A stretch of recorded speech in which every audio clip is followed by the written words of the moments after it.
I really liked him in Scouting Grounds on Team Mountain, who's maybe the best player of that Scouting Grounds. And he's definitely shown up very, very quickly here in the LCS. His first weekend was against Bjergsen and Jensen. That's basically the trial by fire. 1-2 punch there. And he had a very good showing, even in their losses, I think. Well, 100 Thieves has decided, okay, last time we remember that Riven play. We don't want that Riven play happening again. They will take the signature Riven pick away from Viper, also banning out the Lissandra here, as Jace and Lucian are the bans away from FlyQuest, wanting to keep Ssumday off one of those split pushers that can really carry from the top lane. All right, some of the early bottom lane power as well. Banned away. Let's see if the Draven follows it up. Kalista and Draven are probably the other two early powered marksmen still available here. WildTurtle and JayJ themselves have gotten a lot of 2v2 kills, actually, and it's become one of the kind of sleeper bottom lanes for me. I feel like Turtle, as Double Lift said, has been fairly underrated by a lot of fans recently and a lot of other teams recently, and JayJ has really grown into working well with him.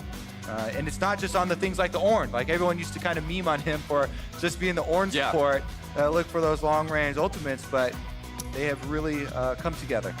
And Turtle and JayJ, I remember hearing Turtle talk on Avali's stream at the beginning of the split before everything started, and we were still just in the predictions, how's it all going to shake out, what's spring going to look like type of conversations, and he was talking about how much experience him and JayJ had together and how they had time to build up that synergy and how these two were actually a force to be reckoned with in the bottom lane. And it feels like there was some weight behind those words as we're getting into the actual picks here with Thresh and Nico banned away. It's Braum locked in for 100 Thieves as FlyQuest grab themselves the Xayah and the LeBlanc. Yeah, early LeBlanc pick in here for Pobelter in the mid lane. Very interested to see if Santorin tries to camp towards the mid lane early on, try and take advantage of Saligo. He has only had those 2 LCS stage game matches so far, and Pobelter might be one of the guys, welcome him to what the North American mid laners look like. Well, Saligo will be on the Zoe this time around, so we'll see what he can do with that champion that has been known to just bring in the artillery barrage of paddle stars in many games across many players in the past. One more pick to go for 100 Thieves before the second round of the bans comes in, and it looks like they will go with the Ezreal here. Ooh, very strong poke combination here for 100 Thieves locked in. This was all the raids earlier on in the spring split. A lot of teams were running double poke champions, Zoe and Ezreal, two of the most prominent, with the double tier build for Ezreal scaling super well for later, and Zoe being very, very solid lane matchup for most champions. I would say that a LeBlanc plus an early game jungler is so scary for a Zoe though, because even though you can throw out your Sleepy Trouble bubble when you get ganked and try and put one of them to sleep, it's very easy for LeBlanc to close that distance and set up a jungler to try and attack mid lane early. One reason also worth noting why those poke comps were so prominent and we've seen less of them recently is because Ezreal was so far above most other AD carries because crit items were garbage, so every crit AD carry was sort of forced out. You only really saw the Ezreals and the Lucians, and now that that's not the case anymore, there are actually cases to be made for champions that are not named Ezreal, so he's not exactly cream of the crop, solo alone in his double tier stacking what the hell land. Yeah, plus a lot of teams have started to shy away from the super late game scaling, and Ezreal does need some extra time in lane before he's going to be able to stack up both of his tiers, acquire a lot of these items to get to that hybrid build. And since it's against a Xayah plus Rakan combo, that could be super dangerous. The speed of the Rakan really goes a long way in looking for those kills on bottom side as well.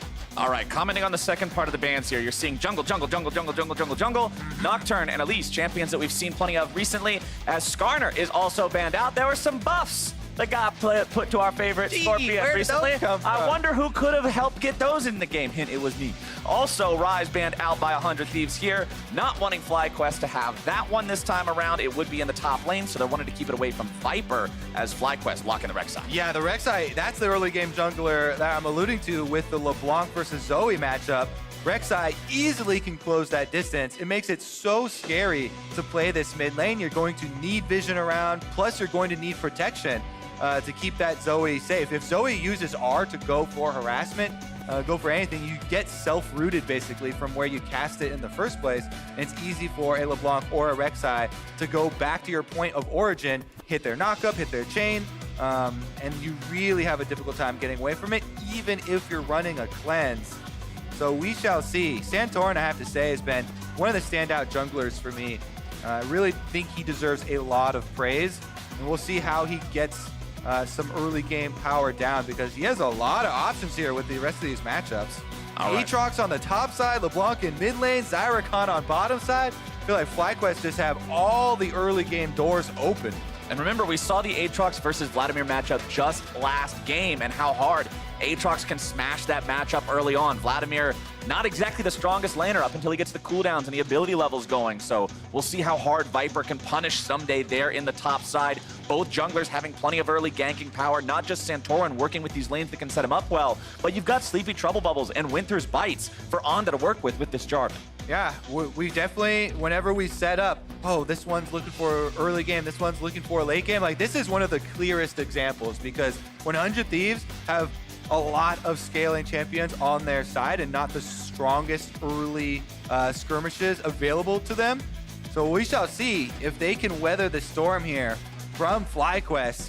If you do make a mistake as the early game team there, as FlyQuest, and you give over money to Bang to fund that double tier build, to get that Ezreal going, or the Zoe to the point where she has the AP to come through with the one-shots, Sleepy Trouble Bubbles start flying around, then it can be very devastating. So I feel like there is a lot of pressure on the early game team to execute in situations like this. And remember, when you're looking at Ezreal and you're looking at coming online with those double tier items, it's often around 27, 28 minutes that the second one, the Seraph's Embrace, will be fully evolved and the Ezreal truly comes online. So if FlyQuest can build themselves up a nice lead before then, before Ezreal's able to turn into that late game poke machine, they'll be doing all right. And it's not like FlyQuest are going to fall off a cliff when it gets to late game either, because Xayah does definitely scale quite well. She has self-healing with her ultimate, goes crit build, so they definitely have options later as well. It's just that I think so much more relies on FlyQuest's speed and their initiative in trying to take hold of the way this game goes. Going back to what we were talking about earlier with Saligo here in this mid lane on the Zoe, going up against Pobelter now. You already said how last week his introduction to LCS stage play was being up against Bjergsen and Jensen. And Trial by fire, get in there. Now you're up against Pobelter, who, despite the fact that he's received criticism in the past for his international performances, has always been a real big performer here in the North American LCS, here in domestic play. He's always showed up. He pops off more often than not. And this is a guy that you also are going to have to prove yourself against. Because LeBlanc into Zoe, if you start to fall behind in this matchup, as you've already said, especially against something like a Rek'Sai that can really facilitate some heavy early pressure, you could be in a spot where Pobelter can just pop you any chance he gets. Yep, Pobelter always has been a mid laner that likes to go for assassin plays, likes to go for more aggressive techniques. Shout out to the guy in the audience with the sign who said he flew 2,000 miles to come here and watch 100 Thieves play. Let's see if they can get the win here for that one. Make the trip worthwhile. Talk about pressure. Yeah. Got the big fans in the audience here today, but aphromoo knocked up into the air. They're going to be losing a lot of HP really quick. They're following that one up, and the feathers fly, and that is FlyQuest grabbing themselves first blood, not even 2 minutes in. Ay, ay, ay. He flew 2,000 miles to see the first blood before 2 minutes into the game. Oh, man, that always feels so bad when you're walking to lane right through the brush here. He just exited that brush. He had just been in there. That's why he had the confidence to walk right back in. And again, Zyrakan, starting with that extra attack speed, you just pop that deadly plumage. Both of them just go nuts with the early advantage there. That thing just overwhelmingly gives this duo early lane power. And when you walk right into them, 2v1, the Ignite instantly goes down. Turtle and JayJ off to a great start again. The only thing that aphromoo and Bang can actually take in solace there is that the kill did go over to JayJ. It didn't go over to WildTurtle, so there are no items in their inventory right now that they've been able to purchase that changes the way that lane goes. It's just going to sting later. Also worth noting here in the mid lane, both of these mid laners have cleansed this game as opposed to Ignite or something that would add additional kill pressure. You saw Pobelter take Saligo down to about 150 HP there a couple moments ago, but not going to go for anything else after that because of the more defensive summoner spell option. Santorin here in the bottom lane, but is sitting on a ward. So 100 Thieves are aware of the fact that he's down here. They've got Onda hanging out nearby as well to make the counter gank come out. As Santorin goes forward, Bang Essence shifting himself away means he's not in any sort of trouble. Ezreal's pretty slippery to gank, and everybody walks away. Yeah, good call there from 100 Thieves. They want to try and waste some of Santorin's time, so they didn't give it away that they saw him, but they knew that they had the safety here. And Bang is able to just use Arcane Shift, doesn't have to use any sort of summoner spells. Viper will farm up here in the top side. You can actually see a very large CS lead for Ssumday's Vladimir over the Aatrox. It's quite a different story being told here in the top lane from what we saw just in the last game with the same matchup. Yeah, this really is. We were so focused on the junglers and their pathing down to the bottom side and how the first blood was before 2 minutes into the game that didn't actually see the way this early lane started out, but props to Ssumday there on the Vladimir for getting that down. I have to say, Santorin did... Uh-oh, Turtle and JayJ going in for the 2 versus 2 yet again. Bang, the one who's going to be taking some damage now. Very low mana here on the Ezreal means he can't do a lot to fight back, and Turtle and JayJ just recognizing the fact that they are in control here in this lane. Saligo has Onda waiting nearby, trying to bait Pobelter into going in here, get out the distortion. Pobelter is going to be put to sleep, pops the cleanse there to get himself out of trouble. Santorin has also joined both junglers now here waiting around. Who's going to bait who? They see the Rek'Sai on a ward. Santorin, they know that he's coming. 100 Thieves know what's going on, but Saligo pops the cleanse to get himself out of really nothing. Santorin going to be taken very low now, knocks him up into the air, barely getting himself away. The root is down. The Sleepy Trouble Bubble's not going to put anybody to sleep just yet, and Onda will run him through with the spear. Oh man, that bait right there, that is just playing with fire. He was on a nice edge. I don't know if that was completely calculated, if they were talking about that the whole time, but they saw Santorin on this ward on the mini-map that you can see right down here. They pinged it even as he walks over it, so they knew he was coming. And then they just barely, Saligo's able to get out, uses the flash over the wall with maybe 2-digit HP at the end, and even Onda there, as he's left alone to try and pick up the kill, does have to use his flash in the end. So that was a W cleanse, by the way. That wasn't his own cleanse. And okay, good point. Yeah, and that was a still ridiculously close here. And then he's going to use his own flash to make sure he hits that Q, finds the kill. Whew. I always forget with Zoe. I got to make sure that I'm not getting baited by the fake summoner spell. It's First tricky. I was like, that's a cleanse, and I don't think you were cleansing much. But then he's just popping it to make sure that he gets the passive effect of that. Yep. But mid lane, that is a good outplay coming out from 100 Thieves, making sure that they stay even with FlyQuest here in this game as bottom side. Turtle and JayJ continuing to just shove their opponents in. But look at the CS score. It's actually Bang who's ahead in terms of the farm down there. Pobelter getting himself exhausted. That was a free summoner that Saligo managed to pick up from one of the minions. So he'll lose out on the trade, but both of these mid laners now level 6. Now we're going to start really getting to see the tricks between these two here, Cody. Look, we got another balloon minion on the field, Flowers. Pop the balloon. What's going to be in that? What's the prize? What's in that balloon? Is it going to be a Hex Tech Revolver activation? At least it's not a teleport anymore. Definitely not going to be a teleport. That was taken out of the game. Meanwhile, as we're checking back in on top side, Ssumday continues to have a great hold on this matchup. Doing extremely well as the Vladimir here. Giant CS lead over Viper. And no junglers have gone to the top side, though junglers have showed a lot.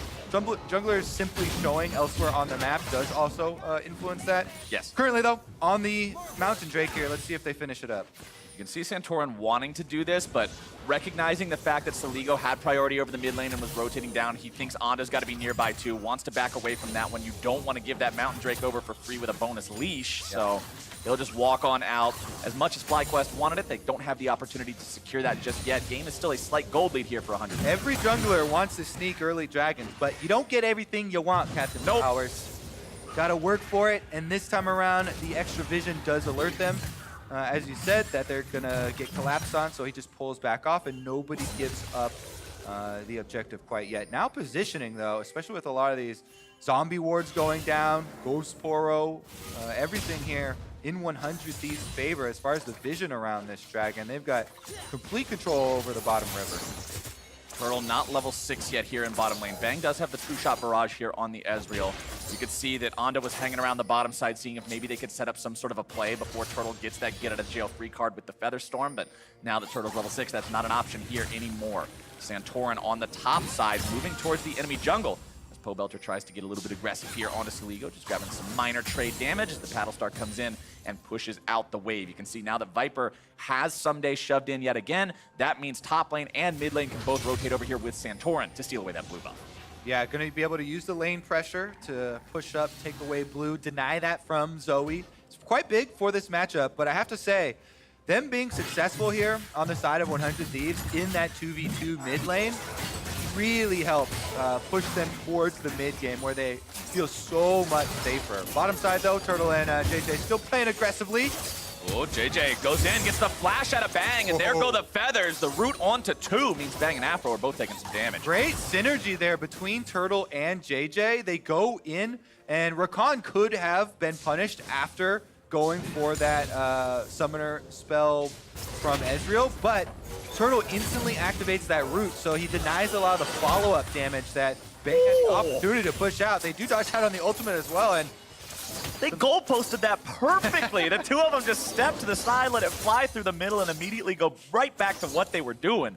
These guys are looking like a machine here so far. Continuing to shove up now with a CS lead where they were down slightly earlier, but once again, talking about CS, I want to continue to mention the top side here as you are seeing Viper constantly push the wave into Ssumday, but it's Ssumday who still has nearly a 20 farm advantage over his opponent. That will shrink a little bit here because he has more minions behind him, but these guys, Ssumday is just a master in the top lane. Those numbers we showed before the game don't lie. Very high ranked in pretty much every metric. This is the guy who's constantly been putting in the work to secure those early leads for 100 Thieves that they then aren't able to close on later on. So that's what you want to see now is, can he get this lead and then turn it into a backpack that he can put the rest 100 Thieves in and carry them to this victory? exactly, if Vladimir can be a devastating force later on in teamfights.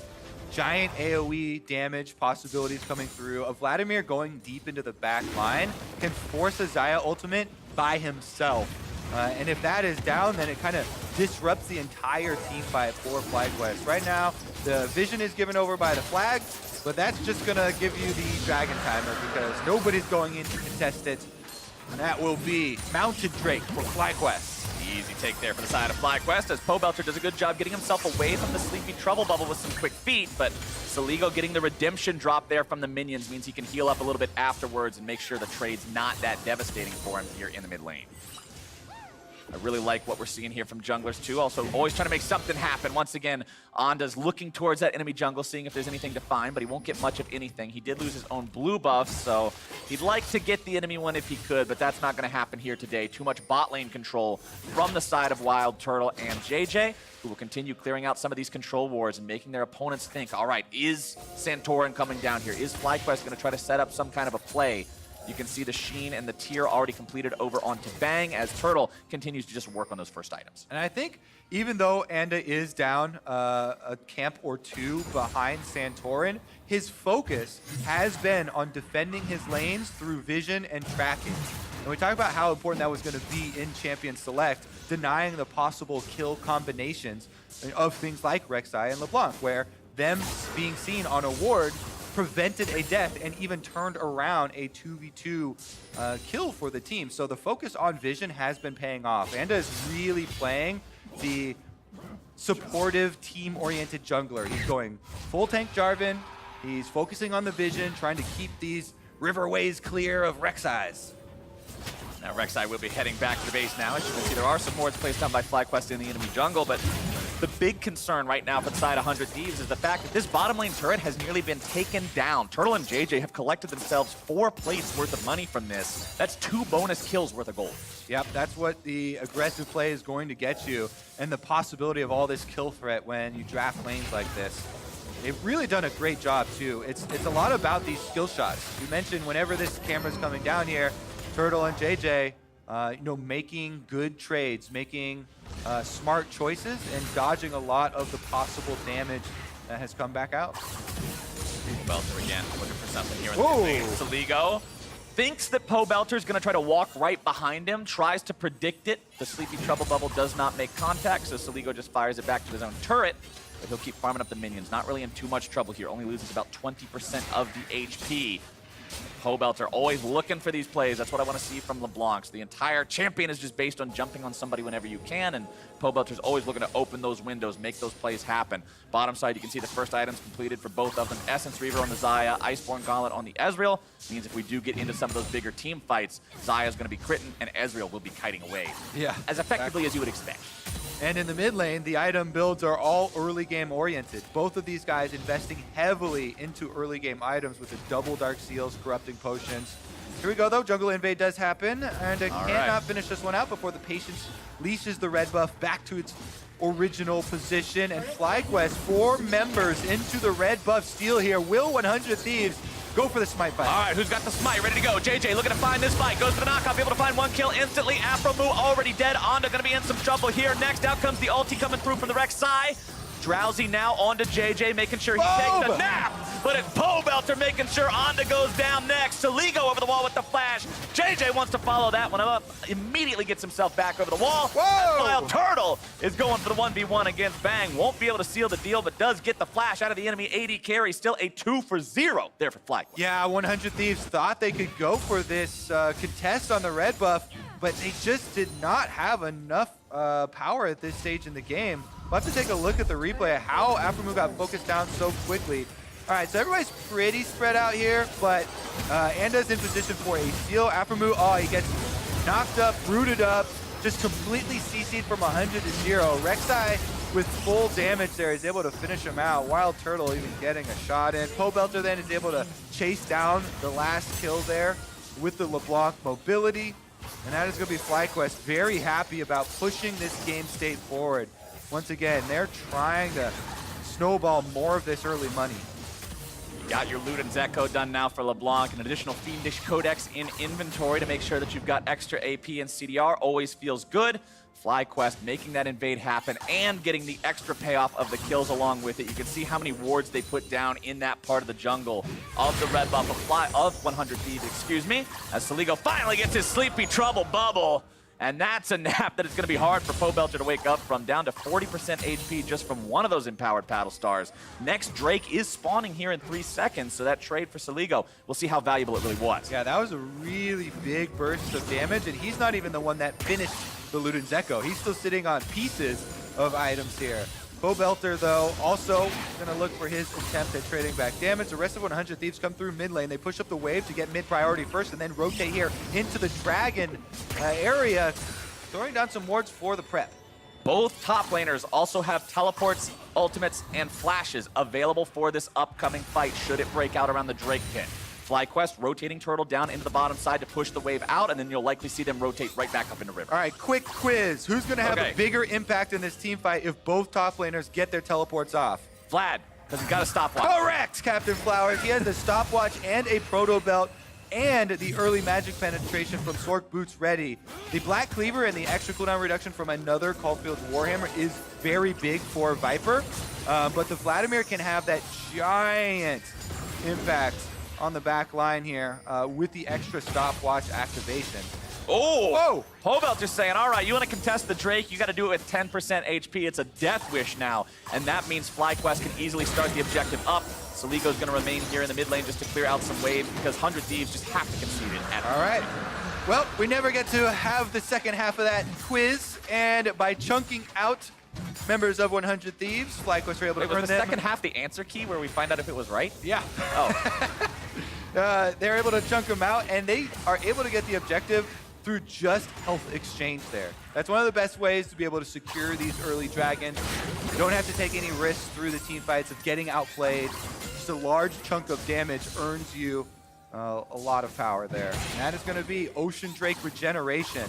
That's going to feel super nice if you ever get hit by another one of those paddle stars. Especially if more Ocean Drakes come up as the game goes on. Against an Ezreal Zoe composition, having a lot of regen feels really, really good. Stops you from getting worn down by the Mystic shots and the paddle stars. All right. As we get further into the game as well, in these Poke champions start to get more power behind their long-range skills. That is the Zoe and the Ezreal mainly. A lot of it is also going to be on where do FlyQuest find their engage from. The biggest counter to poke compositions is hard engage. Now that's going to be dealt with because there's a Braum, there's a Vladimir, and a Jarvan, all of these designed to create space. But the hard engage comes from the Rek'Sai and the Rakan opening up an area, catching someone and locking them down, allowing this Aatrox to pop World Ender and just create devastation through the battle lines.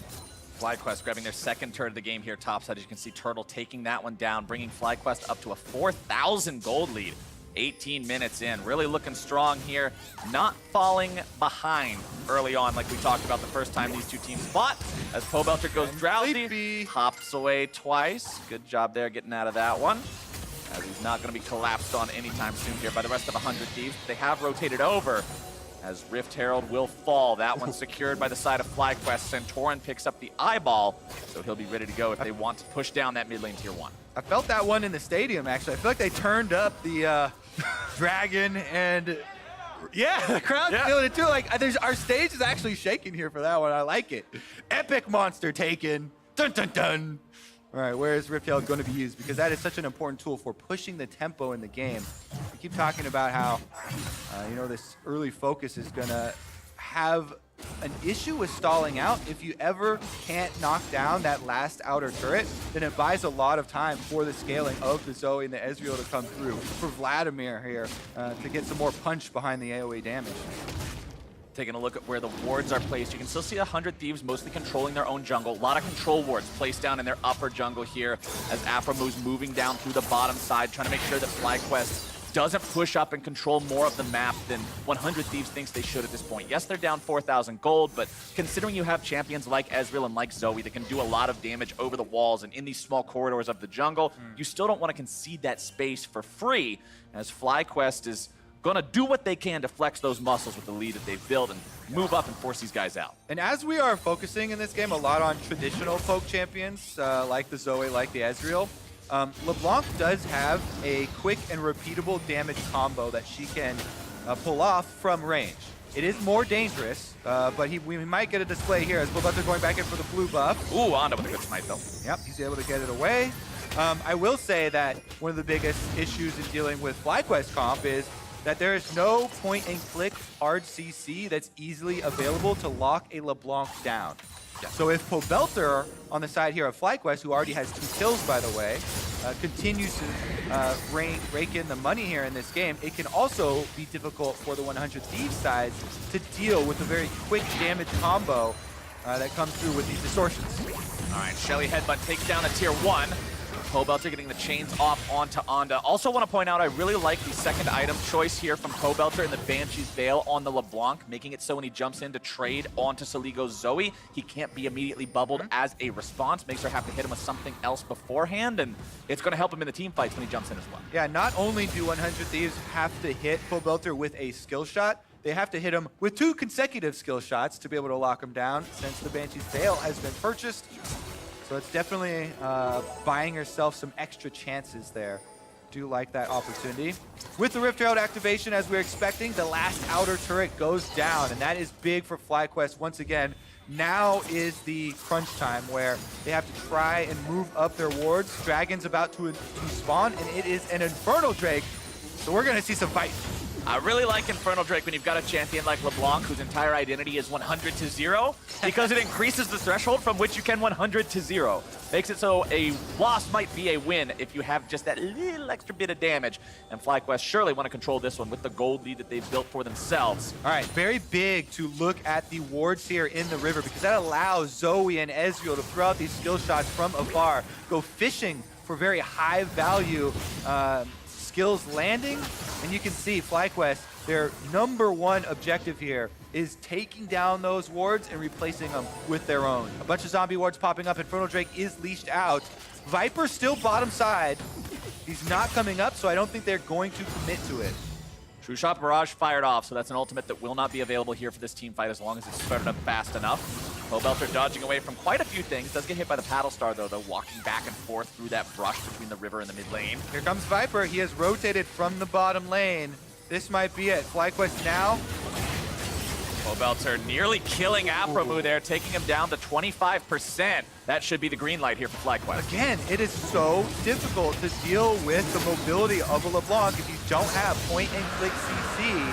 Pobelter here with the spell shield can go in, chunk down aphromoo to 20% HP, and earn another objective fairly effortlessly for FlyQuest. Poke champions come in different shapes and sizes, Captain Flower. Yeah, all sorts of different ones showing up here on Summoner's Rift, as we also have all sorts of different Drakes for the side of FlyQuest. The Garage Sale of Infernal, Ocean, and Mountain.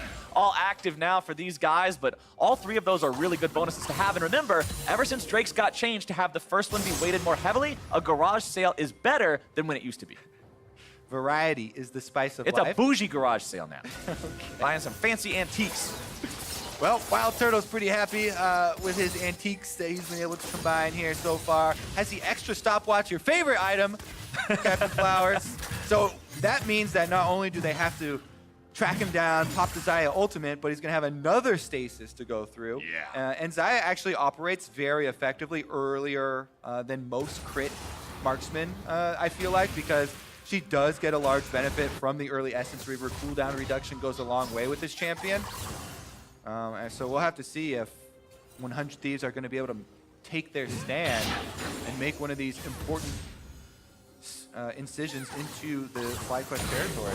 And now that FlyQuest have built themselves up this 5,000 gold lead, they've got 3 Drakes under the belt, they've controlled the game up to this point.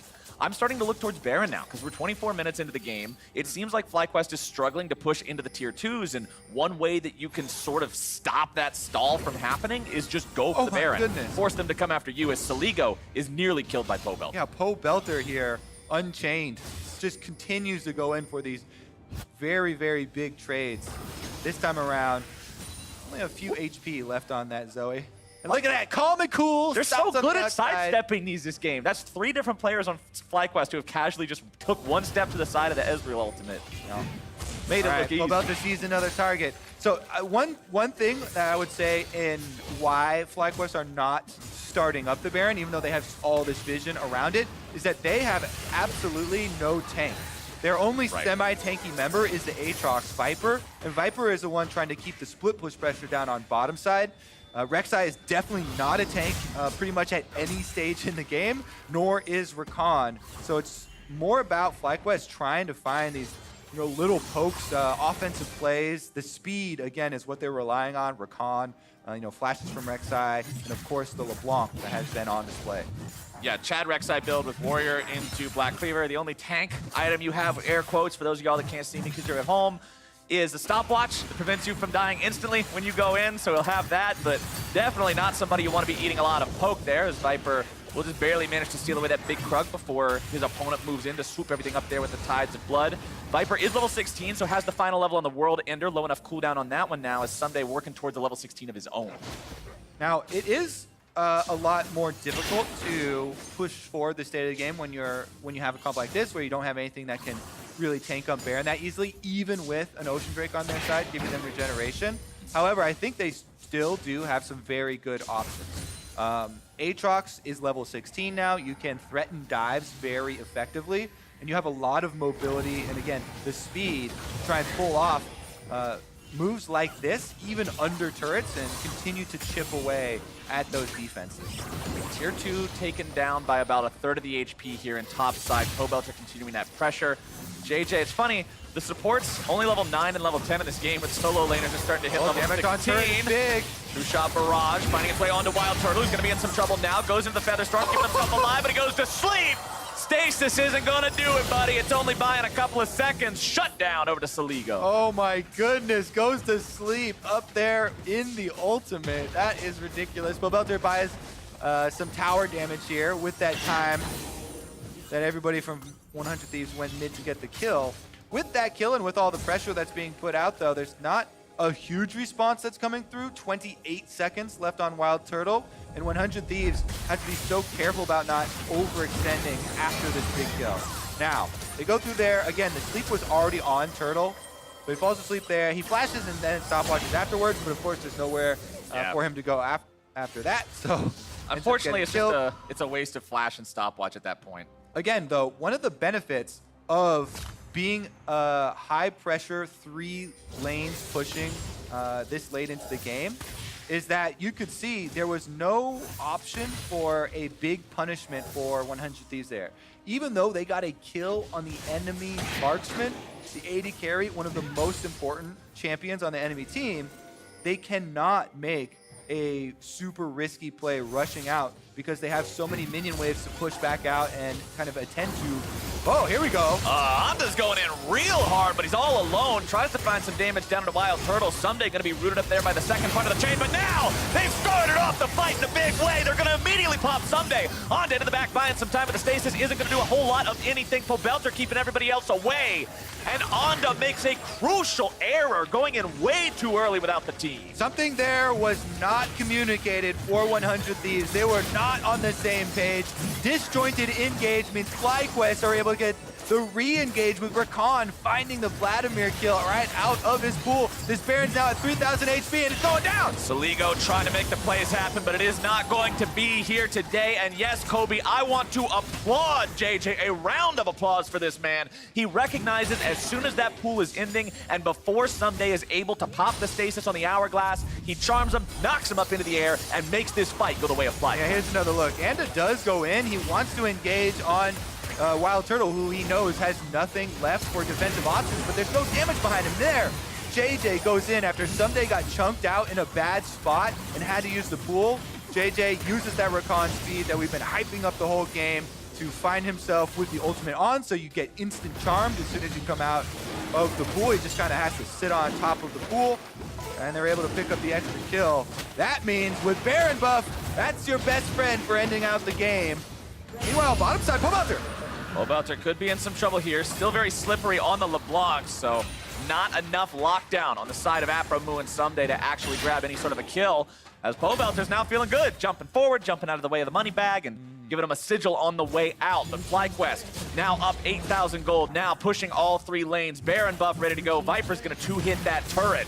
And situation has gone from bad to worse here for 100 Thieves. Yeah, a Baron buff just completely steamrolls for the rest of the push here. 1, 2, 3, all those secondary turrets quickly picked up by FlyQuest. Gold lead now ballooning, and they can return to this possible strategy of threatening a dive with Aatrox's ultimate, with...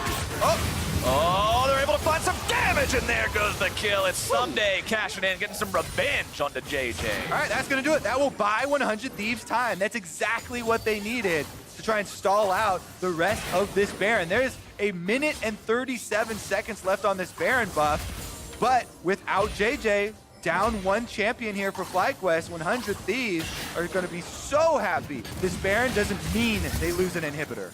And bang, it was a little bit slow, but he just got his second tier item fully completed. That second one fully stacked at about 30 minutes and 30 seconds. So the Ezreal is now fully online, and you mentioned at the beginning here, when we first started the introduction of this game, that when people have been criticizing the way 100 Thieves have been doing things this split, it's been a lot of the decision-making, the calls coming out from this team in the mid and late game, and that call made in the mid lane by Onda to start that team fight that gave FlyQuest the Baron was honestly very tragic this time around, because FlyQuest are now in a spot where it looked like 100 Thieves might have been able to stall, but FlyQuest have broken open the base with the remainder of this Baron buff. Yeah, even without JayJ returning yet, he was still walking from the fountain. FlyQuest just keep pressure up with the Baron buff in all 3 lanes, and eventually somebody misses a rotation. They can't clear out the minions, and Turtle takes mid inhibitor. Viper continuing to pressure here in the top side. Turtle looking for the last couple of shots onto that inhibitor. It is down. Inhibitor turret down in the bottom side as well. 100 Thieves will try to hang on for dear life, but FlyQuest looks like an avalanche at this point. Very difficult to do anything here to this squad. Turtle having to pop the ulti there on the Xayah. At least that's not available any longer. 100 Thieves could see that as the opportunity to maybe go in here. Both summoner spells also available on Turtle, making it hard to complete that dive, complete that all in. Saligo firing off some paddle stars, not getting the damage he's looking for just yet. Pobelter jumping in here yet again. Viper taking down the blue inhibitor there at the top side. One more inhibitor to go. Pobelter says no, sir. And that is all inhibitors down in the 100 Thieves base. This is a terribly hard position to come back from. It's 2 super minions in every lane. It's 10,000 gold down. It's 4 elemental drakes in the enemy's pocket. Sounds like you're setting up an epic battle here, Captain Flowers. Everything against them. It's an action film. What will they do? Backs against the walls. No inhibitors to their name. Now 10,000 gold. They've got to pull it out. Do they have it left in them? I don't know if this is going to be the summer blockbuster you're hoping for, buddy, because this is looking real scary for the side of 100 Thieves. You've got a minute 45 on Baron, a minute 30 before the Infernal Drake. We'll see if FlyQuest wants to play this slow and steady, take those neutral objectives before pushing for the win. They still have plenty of time left before the inhibitors respawn, so they can totally wait this out and not worry about it. As 100 Thieves has to just think, how do we stop this from happening game after game? Because, again, I want to go back to the fact that it looked like they were stalling things out. FlyQuest couldn't break the tier 2 lines. Yes, they were chipping away, but the progress had been slowed down enough that the double tier Ezreal and the Vlad could have got to the point where it looked like team fights were doable. And then that one fight in mid lane, you always go back and you watch a game and you say, where did things fall apart? Where did this game break? And it's that initiation in the mid lane by the Jarvan when no one else is around. And these are the kind of errors that are sort of defining 100 Thieves right now that this team is going to need to fix to get out of situations like this in the future, because FlyQuest is bearing down. They don't have much time left. Double super minions from all lanes are coming to attack the Nexus turrets. FlyQuest have them surrounded.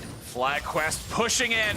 Super minions in all 3 lanes. Nexus turrets under fire. When can you even go in for the side of 100 Thieves? Vlad's got that empowered Q ready to go. Pops that one off.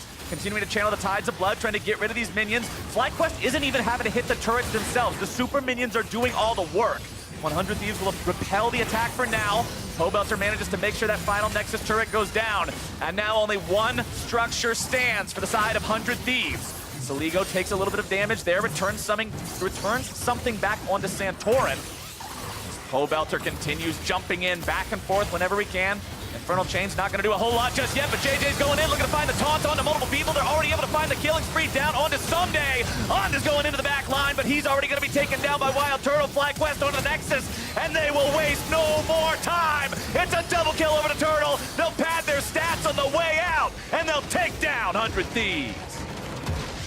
FlyQuest improved to 8-7. 4th place for this team, looking very solidly inside the playoff race.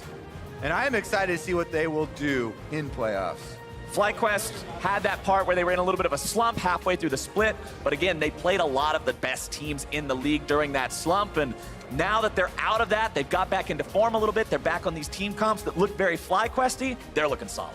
Seems like a very easy team to root for as well. A lot of likable players on their team that haven't had their own spotlight before. You know, putting together a lot of kind of these second string players together. But I have to say, they've been so underrated. Turtle and JayJ as a bottom lane have been extremely strong. Santorin and Pobelter both. And Viper as well as one of the younger guys on the stage, making his debut into the LCS.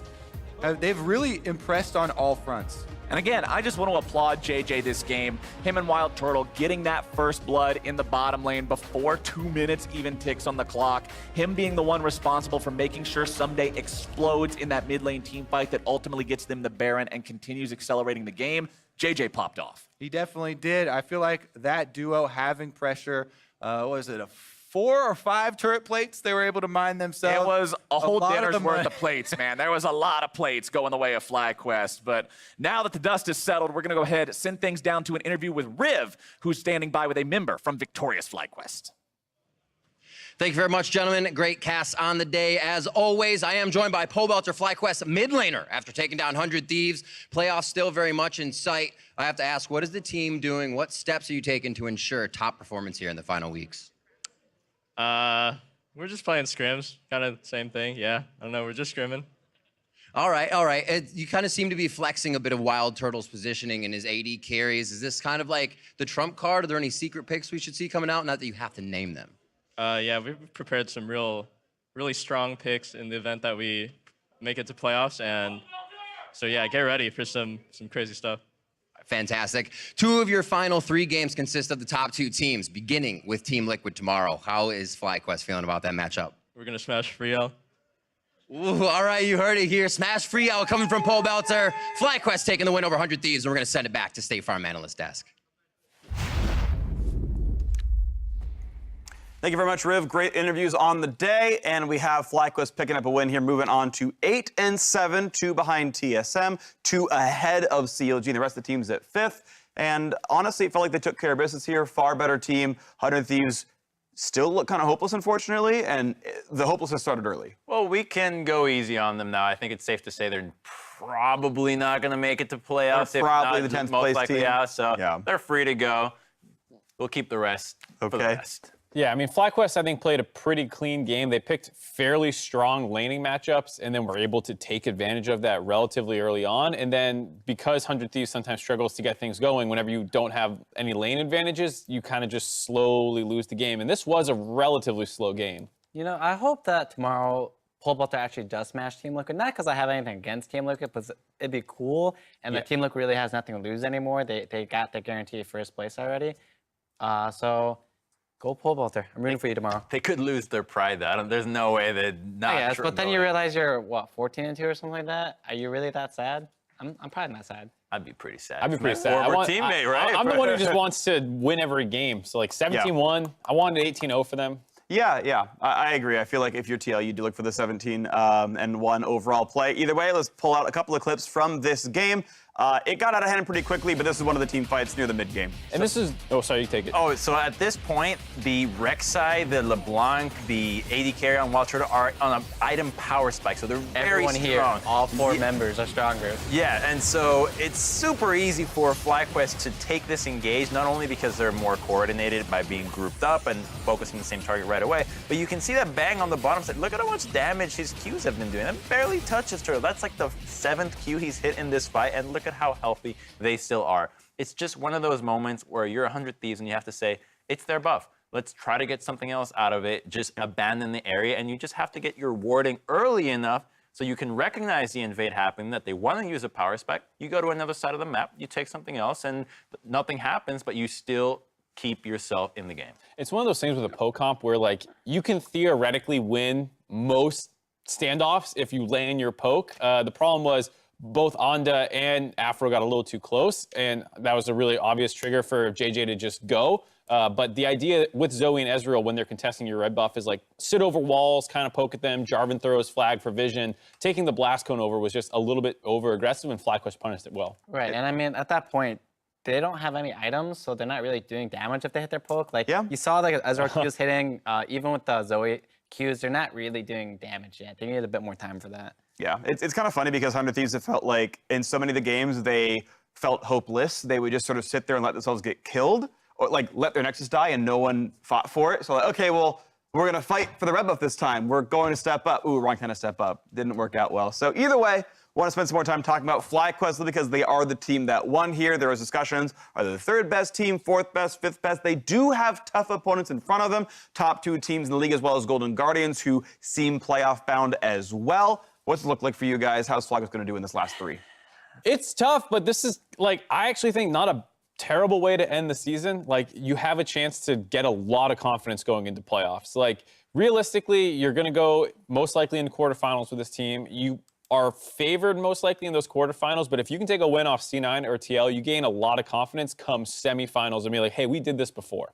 Right, or on the flip side, you lose to all 3 teams, and then you're just going into playoffs. I'm the optimist. You could be depressed entering it, so that may be not ideal. And if they do lose all 3, Golden Guardians, CLG, and Optic must all go at least 2-1. All 3 teams must pass FlyQuest for them to lose their playoff spot. So 3 teams who are doing moderately well must go 2-1 alongside the 0-3. If FlyQuest win 1 game, those 3 teams all have to 3-0. So it seems likely FlyQuest make the move.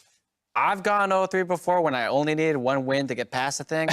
Don't Be too confident yet. Learn from our mistakes. I think you guys. lost 4 when you only Don't did bring one up that win. last game. That was a tilter of a game. If you Yep. saw our comp, you could definitely tell we were tilted. Let's not bring up the history. Okay, we won't. specifically. History no longer relevant for High here. If you look at the standings, we see that Cloud9's loss does put TSM in range of picking up and stealing away that playoff bye. Counterlogic Gaming, Golden Guardians, and Optic all sit at 6 and 9, just 2 back from FlyQuest.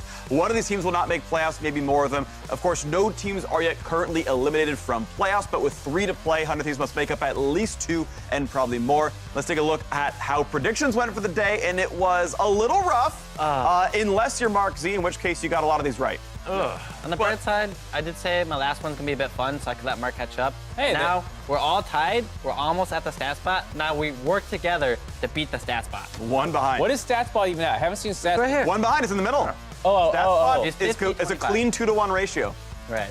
He's 1 game over us. I feel like we need to tie stat spot tomorrow. So week 9, we're all tied up, and it's like the final 10 to week. play. Who's gonna do it? I'm just glad mine are not there, so you guys will never know what my stats were. That's the meta. Join the middle of the split so no one's tracking you. Always correct. We're going 0 and 75 for you, Crumbs. You miss every shot you don't take, I think is how that works. So What if you didn't exist before the shots? you still missed them. That's how it works. That's the quote. Now, when we return tomorrow, Golden Guardians and Clutch Gaming duke it out for game number 1, followed by Cloud9 versus Optic Gaming shortly after, or depending how long the game goes, maybe a long time after. Team Liquid and FlyQuest will face off over in game 4, and as we know, we're still facing for playoff positions. Clutch can make the way up. C9 got upset earlier on. 100 Thieves versus Echofox, it's one of the games you feel like they maybe should have won or should be able to win as they hope to scrape back up. Right. I'm looking forward to tomorrow because that's where our weekly wagers coming back in. I have a feeling I know what game it is already since we don't know ahead of time before our predictions. And should I say which one I think it is? Yeah, go for it. I don't know which one it is. do. Yeah, Give us My the money insights. is whoever's running the script is going to be that 3rd game. They're going to make the weekly wager on 100 Thieves and Echofox. you know, it's like that scene from the Matrix. that's an easy It's one. like the scene from Is the it easy? Matrix. That's an easy one. No Echo way, Fox. dude. Echo Fox. You can't toss 100 Thieves under the bus. Yeah, I but will. But Echofox just That was beat him. Cloud9. Like at a certain point, maybe you believe in them. But the thing is, it's like, you know, by saying it out loud now, did you change the future and it's now going to be a different game? Because One of those. Or Yeah. it was going to be something else, and I'm like, you know what? Yeah. Ty's idea was smart.